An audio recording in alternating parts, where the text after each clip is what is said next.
Good morning, church. It's wonderful to have this opportunity to be able to speak with you this morning.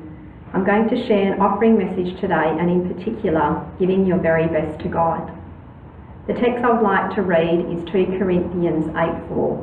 Moreover, brethren, we make known to you the grace of God bestowed on the churches of Macedonia, that in a great trial of affliction, the abundance of their joy and their deep poverty abounded in the riches of their liberality. For I bear witness that according to their ability, yes, and beyond their ability, they were freely willing. Here we see Paul defended his integrity using the churches in Macedonia as his example. Paul gave the Corinthians a wonderful summary of why and how believers ought to give. Firstly, all believers can and should contribute to the cause of Christ. The church at Macedonia was notoriously poor, yet they asked for the privilege of being allowed to give out of their deep poverty. Secondly, we ought to give willingly and cheerfully, not grudgingly or out of necessity. It is a privilege to share in the work of God, and is an appropriate response to God's indescribable gift, his Son Jesus. Thirdly, how much should we give? Nowhere does the New Testament give us a specified percentage or amount. In this passage, Paul simply exhorts each of the members of the Corinthian church to give as he purposes in his heart. Ideally, our gifts would be generous and given with liberality, sacrificial giving. The Macedonians gave not merely their leftovers, but more than they could afford.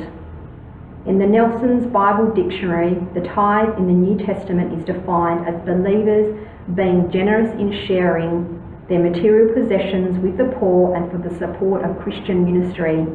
Christ himself is our model in giving.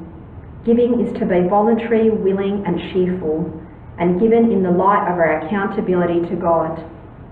We are to recognise that all we have is from God, and we are called to be faithful stewards of all of our possessions. In 2010, when the economy took a downturn, my husband and I were caught in the middle of it, as we had purchased many shares. We were on the verge of losing our home and everything that we had worked so hard for. We continued to faithfully tithe and give into the offering at church, even though it became so difficult. We also served in the areas that needed volunteers. We believed we needed to give ourselves first to God in the situation, which looked like giving of our time and our resources. After a year of diligently giving and serving, we saw an amazing turnaround in our finances. We received a cheque for over $10,000 from a family member in England who had suddenly passed away. And then my husband received a large promotion in his job for finding some important information in documents that no one else could find but had previously tried.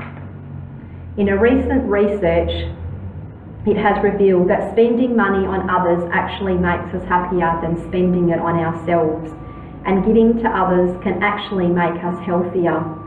So when it comes to charitable giving, we are often ruled by our hearts and not our heads. As Christians, when we think of giving, let's look at giving as a privilege, not something we do begrudgingly or something that we have to do. But let's give because God gave his very best to us, and we should give our first fruits, the best, to the one who sent his Son Jesus. Ushers, can you now take up the offering? Please bow your heads in prayer. Lord, I thank you that this day may we count it all joy to know you and be a part of what you are doing.